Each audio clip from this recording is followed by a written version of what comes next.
ముందు రాజకీయాల్లోకి రావాలని అనుకున్నారా? అంటే అంటే కాలేజ్ డేస్లో నేను ఎలక్షన్లో స్టూడెంట్ జాయింట్ సెక్రటరీగా నేను గెలిచాను. అంటే అప్పుడు ఇది కానీ పొలిటికల్గా వస్తాను అని అయితే ఎప్పుడు అనుకోలేదు.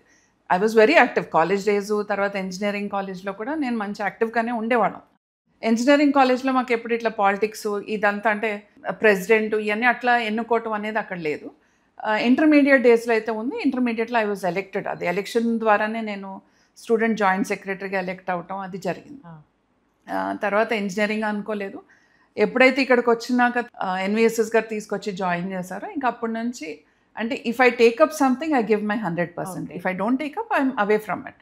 కానీ ఏదైనా తీసుకున్నాను అంటే ఖచ్చితంగా నా టైం ఎనర్జీ కమిటెడ్గానే నేను పనిచేస్తాను. అట్లాగే నాకు ఈ అవకాశం ఇచ్చారు. ఇచ్చినాక అంచెలుగా పని చేసుకుంటూ డివిజన్ స్థాయి నుంచి ఏ బాధ్యత లేకుండా స్టార్ట్ చేసి పని చేసుకుంటూ తర్వాత ఒక సంవత్సరానికి మహిళా మోర్చాది ఇవ్వటం. ఆ తర్వాత మళ్ళీ స్పోక్స్ పర్సన్ 2016లో, తర్వాత స్టేట్ సెక్రటరీ అట్లా పని చేసుకుంటూనే వస్తుంది.